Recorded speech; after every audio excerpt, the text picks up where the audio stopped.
Hi friends, ഇന്നൊരു എഫക്റ്റീവായിട്ടുള്ള ഒരു home remedy ആയിട്ടാണ് ഞാൻ വന്നിരിക്കുന്നത്. അയമോദക കിഴി കുട്ടികൾക്കൊക്കെ വളരെ നല്ലതാണ്.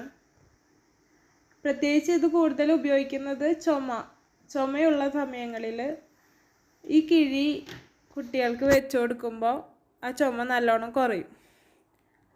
അപ്പോൾ കിഴി എങ്ങനെ ഉണ്ടാക്കാം എന്ന് കാണാം. ഇതിനു വേണ്ടി കുറച്ച് വെളുത്തുള്ളി എടുക്കാം. അത് നല്ലപോലെ ചതച്ചെടുക്കാം. വലിയ അല്ലി വെളുത്തുള്ളി ആണെങ്കിൽ ഒരു 2-3 അല്ലി മതിയാവും. 1.5 ടേബിൾ സ്പൂൺ അയമോദകം എടുത്ത് നല്ലപോലെ വറുത്തെടുക്കുക. അതിലേക്ക് ഈ ചതച്ച് വെച്ച വെളുത്തുള്ളി ചേർത്ത് കൊടുക്കുക. ഫ്ലെയിം എപ്പോഴും കുറവായിരിക്കാൻ പ്രത്യേകം ശ്രദ്ധിക്കണം. ഇത് നല്ലപോലെ വറുത്തെടുക്കണം. ഇതിനോടൊപ്പം 1 ടീസ്പൂൺ നല്ല ജീരകം ചേർത്ത് കൊടുക്കുക. എന്നിട്ട് നല്ലൊരു സ്മെല്ല് വരുന്ന വരെ നല്ലപോലെ വറുത്തെടുക്കുക. കുട്ടികൾക്കൊക്കെ നല്ല എഫക്റ്റീവായിട്ടുള്ള ഒരു ഹോം റെമഡിയാണിത്.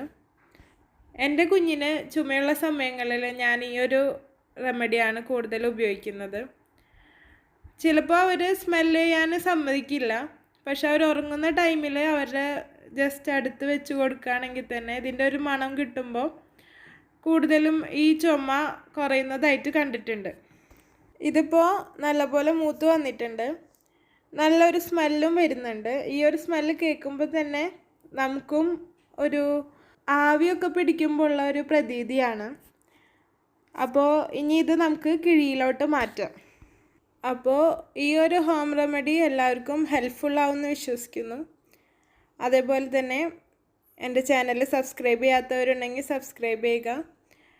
ഇതുകൊണ്ട് എന്തെങ്കിലും ഗുണം കിട്ടിയിട്ടുണ്ടെങ്കിൽ അത് കമൻറ്റ് ചെയ്യുക. ഇനി കുഞ്ഞുങ്ങൾ ഉറങ്ങാതെ ഉറക്കം കെടുത്തുന്ന ടൈമിൽ ഇതൊന്ന് പരീക്ഷിച്ച് നോക്കൂ.